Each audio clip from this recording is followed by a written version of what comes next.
आपने प्याज का बीज कैसे तैयार करना है, क्योंकि अमूमन हम बीज जो है वो खरीद कर ही लाते हैं, जिसका हमें पता नहीं होता कि बीज ये असल है या नकल है या इसका उगाव कितना है।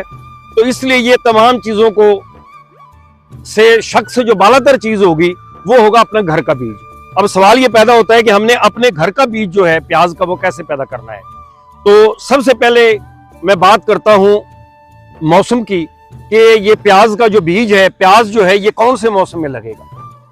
तो इसका जो बेहतरीन अब मौसम है, क्योंकि हमारा इस वक्त क्लाइमेट चेंज की वजह से, मौसमियाती तब्दीली की वजह से मौसम चेंज हो गया है, तो अब ये 15 अक्टूबर से लेकर और 15 नवंबर तक ये इसका बेहतरीन वक्त है।